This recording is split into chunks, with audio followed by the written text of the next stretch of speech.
నటనలో నరసింహావతారం ఎత్తే Balakrishna real life లో అది తన సినిమా వేదికపై ఉగ్రరూపం ప్రదర్శించాడు. ఎప్పుడు బ్యాలెన్సింగ్ గా మాట్లాడే బాలయ్య ఒక్కసారిగా సింహ స్టైల్లో విరుచుకుపడడంతో సభకు వచ్చిన వారంతా తెల్లబోయారు. టాలీవుడ్ మగధీరుడు రామ్ చరణ్ ని ఉద్దేశించే యువరత్న మండిపడ్డారని తెలుగు చలనచిత్ర సీమలో టాక్. ఇంతకీ బాలయ్య కోపం ఎవరిపైన? నిజంగా రామ్ చరణ్ ని ఉద్దేశించి అలా అన్నారా? ఈ ఇంట్రెస్టింగ్ ఎపిసోడ్ బ్యాక్గ్రౌండ్ స్టోరీ ఏంటి? ఈ ఫుల్ డీటెయిల్స్ టీవీ5 ప్రేక్షకులకు ప్రత్యేకం. ఎవరో వాళ్ళు అన్నారు ఒక దర్శకుడి గురించి, మన తెలుగులో ఇటువంటి దర్శకుడు పుట్టుక లేకపోవడం మన దురదృష్టం అని అది చెప్పాను కూడా. నేను డైరెక్ట్ గా అన్నాను, ఫోల్డర్ రాలుతాయి మరోసారి జాగ్రత్తగా ఉండమని. ఈ డైలాగ్ చెప్పింది బాలకృష్ణేనా? ఒక్కసారి రివైండ్ చేసి చూద్దాం.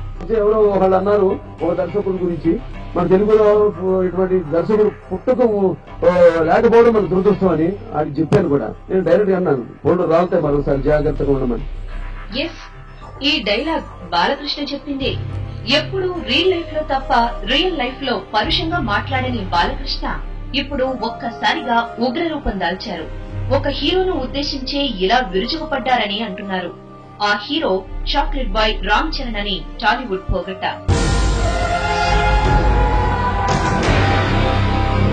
బాలయ్య బాబు ఏమన్నారో ఓసారి పూర్తిగా వినండి. ఈ మధ్య ఎవరో వాళ్ళు అన్నారు ఒక దర్శకుడి గురించి, మన తెలుగులో ఇటువంటి దర్శకుడు పుట్టుక లేకపోవడం మన దురదృష్టం అని అది చెప్పాను కూడా. జాగ్రత్తగా ఉండి మాటలు బయటికి వచ్చే ముందు ఏం మాట్లాడుతున్నాము అని. ఎందుకంటే వాళ్ళు చరిత్ర తెలియదు, ఏదో అలా ఉత్తరం చేశారు, ఒక వృక్షం వచ్చేది, ఆ మొలకయ్యి వృక్షం ఏంటో తెలిసేది. తెలుగు చలనచిత్రం అంటే ఏంటో అంటే నేను ఎప్పుడు చేరుకోవాలంటే మాట్లాడాను, భయపడే రకం కాదు. నేను డైరెక్ట్ గా అన్నాను, ఫోల్డర్ రాలుతాయి మరోసారి జాగ్రత్తగా ఉండమని.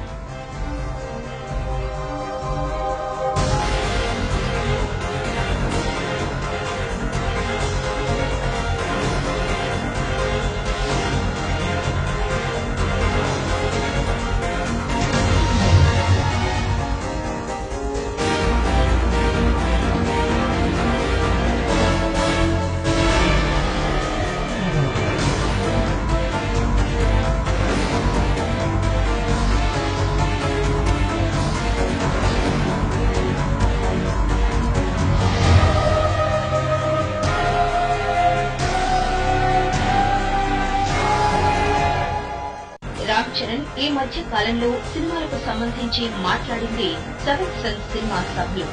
అందులో కూడా సూర్య యాక్టింగ్ గురించి మాట్లాడాడు. ఇప్పుడు ఈ సినిమా, ఈ పోస్టర్, ఈ ట్రైలర్స్ చూసిన తర్వాత ప్రతి ఒక్కరు, ప్రతి యాక్టర్, మా జనరేషన్ లో కంటెంపరీ యాక్టర్స్ అందరూ సౌత్ ఇండియాలో. ఇక్కడ రామ్ చరణ్ తేజ మాట్లాడింది సూర్య చేసిన అద్భుత యాక్టింగ్ గురించే.